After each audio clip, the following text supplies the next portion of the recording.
ত্রিপুরা রাজ্যের fixed pay কর্মচারী। Fixed pay সত্যি একটা অভিশাপ, যেটা বিগত সরকার শুরু করে গিয়েছিল, যেটা বর্তমান সরকার কন্টিনিউ করছে। প্রতিশ্রুতি মোতাবেক ফিক্সড পে উঠিয়ে বা তুলে দেওয়ার কোনো পরিকল্পনাও নিচ্ছে না। জিআরবিটির মাধ্যমে গ্রুপ সি গ্রুপ ডি পদে চাকরি হোক, ফিক্সড পেতে করতে হবে। পোস্ট গ্রাজুয়েট টিচার হোক, ফিক্সড পেতে করতে হবে। গ্রাজুয়েট টিচার হোক, ফিক্সড পেতে করতে হবে। প্রাইমারি টিচার হোক, ফিক্সড পেতে করতে হবে। নার্সিং অফিসার স্টাফ হোক বা ফার্মাসি ল্যাব টেকনিশিয়ান হোক, আমাদের সবাইকে ফিক্সড পেতে চাকরি করতে হবে। বা তহসিলদার হোক বা রেভিনিউ ডিপার্টমেন্টের চাকরি হোক বা অন্যান্য স্কেলের চাকরি হোক কিংবা নাইট গার্ড হোক, এমটিএস হোক, সবাই কিন্তু সেই ফিক্সড পেতেই চাকরি করতে হবে। ফিক্সড পে সত্যি একটা অভিশাপ। পরীক্ষার মাধ্যমে চাকরি পাবো, তারপরে ফিক্সড পে করতে হবে, ফিক্সড পেতে চাকরি করতে হবে। চাকরির প্রথম 5 বছর অ্যাকচুয়ালি টাকা পয়সার বেশি প্রয়োজন হয়, কারণ সবাই নিজে এস্টাবলিশড হতে হয়, সবাই ফ্যামিলি এস্টাবলিশ হতে, অনেক ঘরবাড়ি করতে হয়, বিয়ে বা মা বাবার চিকিৎসা বাবদ খরচ অনেক কিছু থাকে চাকরির প্রথম 5 বছর। যখন যদি স্কেলটা যদি রেগুলার হতো তাহলে সেই সুযোগ সুবিধা পাওয়া যেত, কিন্তু প্রথম চাকরির 5 বছরেই এমনভাবে স্যালারি স্ট্রাকচারটা নির্ধারিত করা হয়েছে যে ফিক্সড পেতে নিজের পরিবারের খরচ সামাল দেওয়া কষ্টসাধ্য হয়ে যাচ্ছে প্রথম 5 বছর। জীবনের যদি আমরা কঠিন সময় বলি চাকরি জীবনে, সেটি হলো চাকরির প্রথম 5 বছর, যেখানে আমাদের ফিক্সড পেতে থাকতে হচ্ছে। প্রচুর লক্ষ লক্ষ টাকা বঞ্চনা হচ্ছে। আমরা অনেক সময় ক্যালকুলেশন করে দেখি যে রেগুলার স্কেলে চাকরি পেলে আমি 30,000 টাকা পেতাম, আমি এখন 20,000 টাকা পাচ্ছি, 10,000 টাকা প্রতি মাসে লস হচ্ছে। অ্যাকচুয়ালি কি মাসে 10,000 টাকা লস হচ্ছে? না তো। বছরে 1,20,000 লস হচ্ছে? না তো। 5 বছরে কত? 6,00,000 টাকা লস হচ্ছে? না, জিনিসটা কিন্তু এরকম নয়। লসটা কিন্তু আরও বেশি হচ্ছে। তুমি মাসে 10,000 টাকা কম পাচ্ছ। জুলাই মাস আসলে তো রেগুলার স্কেলে কর্মচারীরা ইনক্রিমেন্ট পায়, তুমি তো ইনক্রিমেন্টও পাচ্ছ না। বছরে 2বার রেগুলার কর্মচারীরা ডিএ পায়, তুমি ফিক্সড পেতে ডিএ পাচ্ছ, কিন্তু সেই পরিমাণ পাচ্ছ না। অর্থাৎ লসটা কিন্তু আরও বেশি হচ্ছে। চাকরির প্রথম বছর যদি তুমি রেগুলার স্কেলে হতে, প্রথম দিন রেগুলার, 1 বছর পর ইনক্রিমেন্ট পেতে, ডিএ পেতে, 5 বছর পর তোমার বেতন কি 30,000 টাকা থাকতো? তুমি প্রথমে যদি 30,000 টাকা বেতন পেতে, 5 বছর পর তোমার বেতন 50,000 টাকা হতো, কিন্তু না, 5 বছর পর তোমার বেতন কত হচ্ছে? 30,000 টাকা। মানে তোমার চাকরি শুরুতে যে বেতনটা, সেটা তোমাকে চাকরি 5 বছর পর দেওয়া হচ্ছে। এত বড় একটা অভিশাপ ফিক্সড পেটা, এত বড় একটা বঞ্চনা, এটা কিন্তু সারা জীবন চলে যাবে। সারা জীবন কিন্তু সেই বঞ্চনা থেকে যাবে। এখন প্রথম দিন থেকে যদি রেগুলার হতে 30,000, 5 বছর পর 50,000, 6 বছর পরে 52,000, কিন্তু 5 বছর পর তোমার বেতন 30, এরপর হবে 32, 34, এভাবে বাড়বে। যদি প্রথম দিন থেকে হতে, তাহলে কিন্তু বেতনটা আরও বেশি বৃদ্ধি পেত। সারা জীবনে একটা লস হয়। লসের যদি আমরা ক্যালকুলেশন করি, জিআরবিটি গ্রুপ সি পদে যারা চাকরি পেয়েছে তাদের 21,400 টাকা বেসিক হওয়ার কথা ছিল, কিন্তু বেসিক দেওয়া হচ্ছে মাত্র 75%, 16,050 টাকা। 33% ডিএতে 7,062 টাকা ডিএ টাকা আসতো, দেওয়া হচ্ছে 5,297। এমএ কিন্তু দেওয়া হচ্ছে না ফিক্সড পেতে, সিএ দেওয়া হচ্ছে না ফিক্সড পেতে। অর্থাৎ রেগুলার স্কেলে একজন কর্মচারী জিআরবিটি গ্রুপ সি, এলডিসি বা প্রাইমারি টিচার পদে যদি পেত, 30,949 টাকা পার মান্থ স্যালারি হতো একজন লোয়ার ডিভিশন ক্লার্কের বা গ্রুপ সি কর্মচারীর, কিন্তু দেওয়া হচ্ছে 21,347 টাকা প্রতি মাসে। যদি আমরা কম দেখি, প্রতি মাসে কিন্তু এটা হিউজ পরিমাণ টাকা কিন্তু প্রতি মাসে এখানে কম দেওয়া হচ্ছে। প্রায় তোমার 9,000 টাকা, প্রায় 10,000 টাকার কাছাকাছি কিন্তু এখানে প্রতি মাসে কম দেওয়া হচ্ছে। বছরে প্রায় 1,15,000, 5 বছরে প্রায় 6 লাখ টাকার মতো একজন গ্রুপ সি কর্মচারী কম পাচ্ছে। এটা যদি সারা জীবনে যদি একটা আমরা কিউমুলেটিভ ক্যালকুলেশন করি, প্রায় 20 লক্ষ টাকার মতো সারা জীবন একজন কর্মচারী কম পাবে। 20 লক্ষ টাকা আজকের ডেটে তুমি কম পাবে ফিক্সড পেতে চাকরি করার দরুন। যেমন জিআরবিটিতে যদি আমরা জুনিয়র অপারেটর বা জুনিয়র এমটিএস পদে ধরি, সেই বেতন 29,992 টাকা হওয়ার কথা, 62 টাকা হওয়ার কথা ছিল, বেতন দেওয়া হচ্ছে 20,648 টাকা। কারণ বেসিক 20,700 টাকা আমাকে বেসিক দেওয়া হচ্ছে 75%, 15,525। এমএ নেই, সিএ নেই, স্বাভাবিকভাবে সেখানে তো আমার বেতন কমে যাচ্ছে। ডিএও পুরো দেওয়া হচ্ছে না, 75% বেসিকের উপর দেওয়া হচ্ছে। সেই মিলিয়ে কিন্তু সারা জীবন কিন্তু প্রায় 20 লাখ টাকার মতো কিন্তু তোমার লস হচ্ছে একজন গ্রুপ সি কর্মচারী যদি তুমি চাকরি পাইয়ে থাকো। জিআরবিটি গ্রুপ ডির মাধ্যমে ইদানিং তোমরা অনেকেই চাকরি অফার পেয়েছো। অনেকেই কোশ্চেন থাকে যে ফিক্সড পেতে কেন চাকরি করতে হবে, একটা চাকরির প্রসেস 5 বছর লেগে যাচ্ছে, এরপর চাকরি পেলে আমার ফিক্সড পেতে করতে হবে। চাকরি জীবনের 5 বছর চাকরি প্রসেসিংয়ে চলে গেল, 5 বছর ফিক্সড পেতে চলে গেল, জীবনের 10টা বছর আমার চলে গেল এইভাবেই। সে কোশ্চেনটা তো থাকবেই। তারপর অনেকে ইঞ্জিনিয়ার থেকে শুরু করে, বিএড পাস থেকে শুরু করে, BA, BSc, BCom, master degree pass ছেলেমেয়েরও গ্রুপ ডি চাকরিতে ঢুকেছে। অর্থাৎ স্যালারিটা তো একটু হলে কম, সেটা তো বুঝেই যাচ্ছে। 15,000 টাকা বেসিক হওয়ার 16,000 টাকা বেসিক হওয়ার কথা ছিল, একজন গ্রুপ ডি কর্মচারী যদি চাকরিতে জয়েন করে কিন্তু দেওয়া হচ্ছে 12,000 টাকা, অর্থাৎ 75% দেওয়া হচ্ছে 16,000 টাকা, 75% 12,000 টাকা হয়। ডিএ যেখানে 33% বর্তমানে 5,280 টাকা বেতন দিয়ে দেওয়ার কথা ছিল, 5,280 টাকা একজন গ্রুপ ডি কর্মচারীকে দেওয়া হচ্ছে 3,960 টাকা।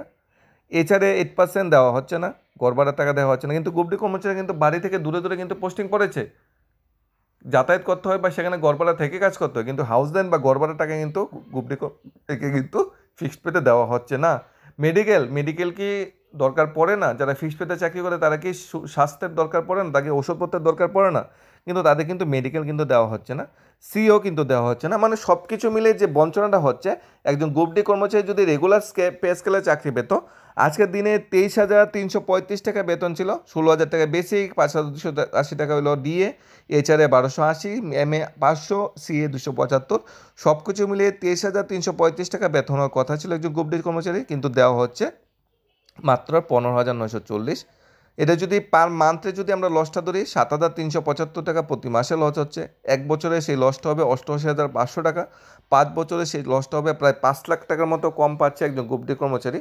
এটা যদি হোল লাইফ ধরি, হোল লাইফ সারা জীবনের যদি একটা কিউমুলেটিভ যদি একটা আমরা হিসাব করে দেখি, প্রায় 15 লক্ষ টাকার মতো একজন গ্রুপ ডি কর্মচারী লস হবে সারা জীবনের চাকরিতে। কারণ প্রতি মাসে যেখানে তোমার 7,375 টাকা কম পাচ্ছ, তোমার মনে হতে পারে যে প্রতি মাসে তুমি 7,375 টাকা কম পাচ্ছ, কিন্তু জিনিসটা কিন্তু এরকম নয়। আস্তে আস্তে আস্তে কিন্তু সে কিন্তু গ্যাপটা কিন্তু বেড়ে থাকবে। আজকে 7,375, এক বছর পরে সেটা হয়ে যাবে 8,000, এরপরে পরে 9,000, এরপরে 10,000। প্রতি বছর কিন্তু তোমার যে ডিস্টেন্সটা মানে বঞ্চনাটা কিন্তু সেটা বেড়েই থাকবে। এরকম যদি তুমি মিনিমাম 25 বছরে যদি সার্ভিস করে থাকো, মিনিমাম 15 থেকে 20 লাখ টাকা একজন গ্রুপ ডি কর্মচারী মিনিমাম 15 লাখ টাকা লস হচ্ছে চাকরি জীবনে। তারপর তুমি যদি অন্যান্য সুযোগ সুবিধা ধরো, সেখানে গ্র্যাজুইটি লিমিটে তোমরা মার খাবে, সেখানে লিভ স্যালারি লিমিটে তোমার মার খাবে, মানে প্রত্যেকটা স্টেপে কিন্তু মার খাবে। ইভেন তোমরা যদি এনপিএস নতুন যে পেনশন পলিসি বা ইউপিএসের কথা যদি বলো, সেখানেও কিন্তু তোমাদের মার খেতে হবে। কারণ তোমাদের চাকরিতে যখন অফশোরে যাবে, তোমার বেসিকটা কি, বেসিকটা 5 বছর পিছিয়ে যাবে। কারণ চাকরির প্রথম জীবনে তুমি 5 বছর ফিক্সড ছিলে, তো রিটায়ারমেন্টে গেলে তুমি 5 বছর বেসিকে পিছিয়ে যাবে। এই সব কিছু মিলে কিন্তু প্রায় 15 লক্ষ টাকার মতো তোমার হোল লাইফে কিন্তু লস হবে। শুধু যে জেআইবিটির মাধ্যমে চাকরি পেয়েছে তাদের লস হচ্ছে বা ওনাদের লস হচ্ছে এরকম নয়। শিক্ষক যারা সমাজের মেরুদণ্ড, সমাজের ব্রেন যাদের বলা হয়, মস্তিষ্ক যাদের বলা হয়, মাননীয় মন্ত্রী রতনলাল কথা বলেন যে শিক্ষকরা সমাজের মস্তিষ্ক, এই যে মস্তিষ্ক বা সমাজের মেরুদণ্ড কিন্তু প্রতি মাসে প্রচুর টাকা লস হচ্ছে।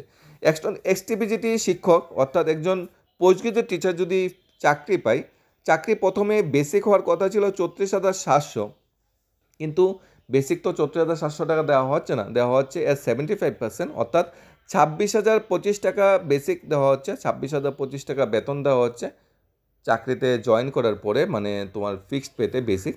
ডিএ হওয়ার কথা ছিল 11,451, 33% ডিএ দেওয়া হচ্ছে 8,588। এছাড়া 2,776, কিন্তু ফিক্সড পেতে পাওয়া যাচ্ছে না।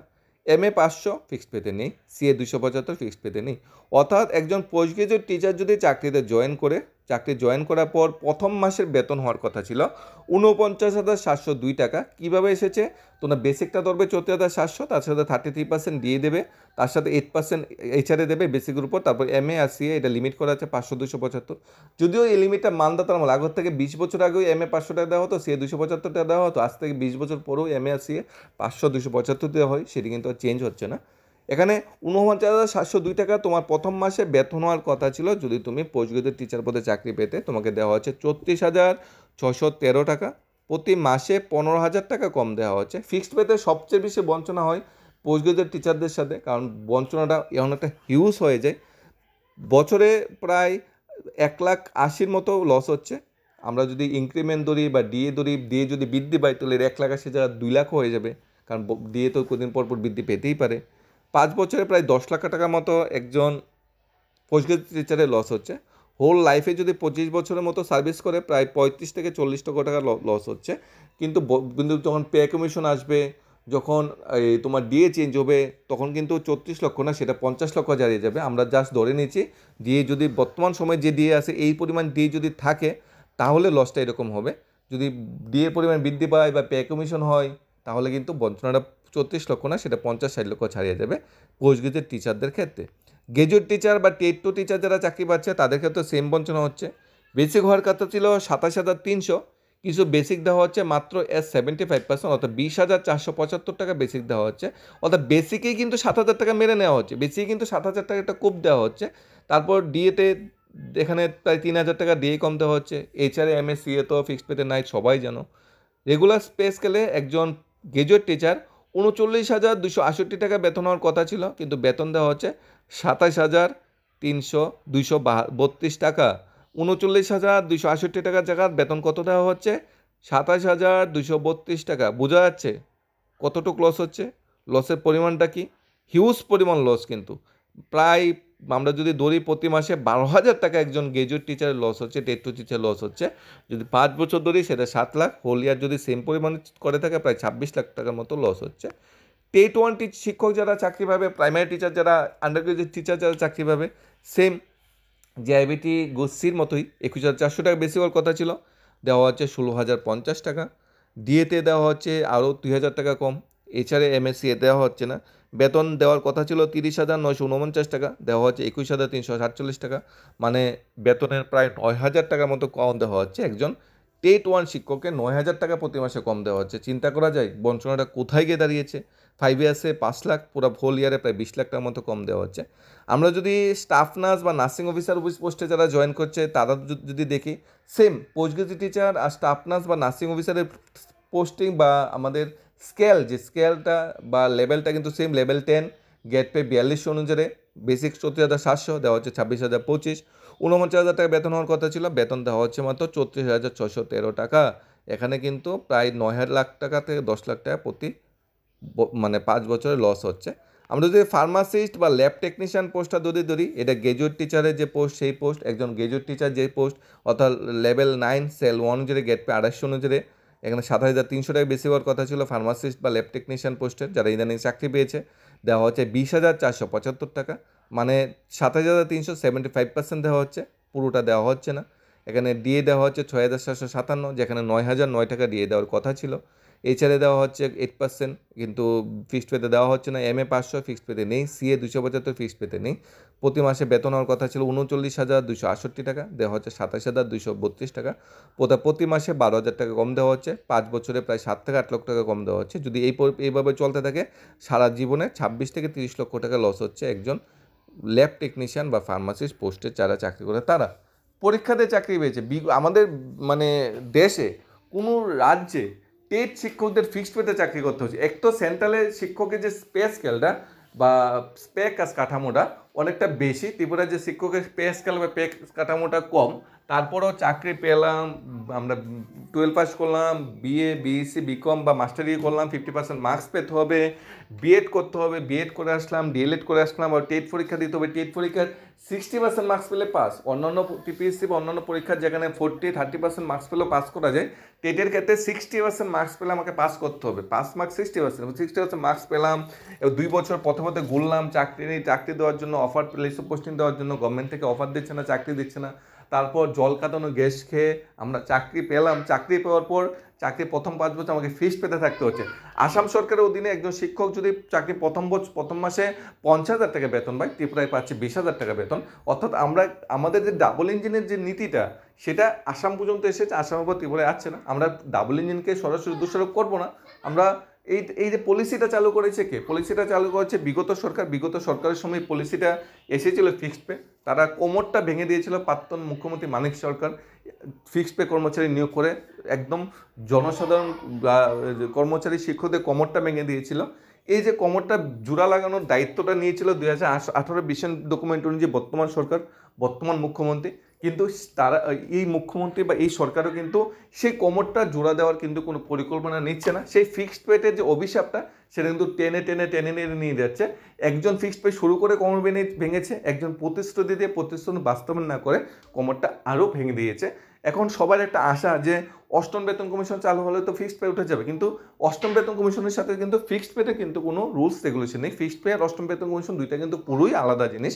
যদি সরকার চায় অষ্টম বেতন কমিশন নয়, বর্তমান সময় ফিক্সড পে তুলতে পারে। যদি সরকার না চায়, অষ্টম বেতন কমিশন ত্রিপুরাতে চালু করবে, চালু করে সেটাতে টার্মস কন্ডিশন অ্যাড করে ফিক্সড পে কথাটা রেখে দেবে। এটা সব কিছুই সরকারের উপর নির্ভর।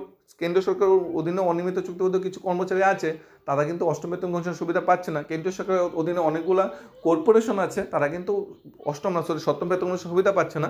সেম ত্রিপুরার ক্ষেত্রে সেম হতে পারে, অষ্টম বেতন কমিশন ত্রিপুরাতে চালু করলো, কিন্তু ফিক্সড পে বা অনিয়মিত কর্মচারীর যে ভাগ্যটা সেটা কিন্তু সেমভাবে রেখে দিল। তো আমরা দেখেছি বিগত সময় 2.25 দিয়েছে, ফিটমেন্ট ফ্যাক্টর 2.57 দিয়েছে, 1.74 দিয়েছে, 1.86 দিয়েছে, গেট পে চেঞ্জ হয়েছে, অনেক কিছু চেঞ্জ হয়েছে, কিন্তু ফিক্সড পে কি চেঞ্জ হয়েছে? হয়নি তো। তাই বর্তমান সহ সেন্ট্রাল গভর্নমেন্টের অষ্টম বেতন কমিশন হয়তো একটা ফিটমেন্ট ফ্যাক্টর দেবে, ত্রিপুরা সরকার সেই ফিটমেন্ট ফ্যাক্টর অ্যাকসেপ্ট করবে, ফিটমেন্ট ফ্যাক্টর অনুযায়ী বেতন বাড়িয়ে দেবে। যেমন 2.25 দিয়েছিল, 2.57 দিয়েছিল, 2.25 বা 2.57 সম্মুখে ফিক্সড পেটা রেগুলার হয়েছিল? হয়নি তো। বর্তমান সরকার সেটাই করতে পারে। তবে একতা, সবাই একসাথে হয়ে যুদ্ধ করলে হয়তো সেই যুদ্ধে বা সেই লড়াইয়ে হয়তো জয় হওয়ার সম্ভাবনা আছে। নয়তো সরকারের কোনো ইচ্ছা বা মতিগতি যদি থাকতো, বিগত 8 বছরে বা বিগত 7 বছরের সময়ে কিন্তু ফিক্সড পে তুলে দিতে পারতো। যেহেতু বিগত 7 বছরে সেটা তুলে দেয়নি, আমরা যদি আশা করি যে 1-2 বছরে সেটা তুলে দেবে, অষ্টম বেতন কমিশনের আশায় বা লোভে সেটা তুলে দেবে, সত্যিই সেটা একটা অবাস্তব হবে, সত্যি একটা বেশি আশা হয়ে যাবে। কারণ আমরা আশা অনেক কিছুই করেছি, সপ্তম বেতন কমিশনে আশা করেছি, কেন্দ্রীয় হারে বেতনে আশা করেছি, সমস্ত কিছু আশা করেছি, একটা আশাও কিন্তু বাস্তবে প্রতিফলন হয়নি।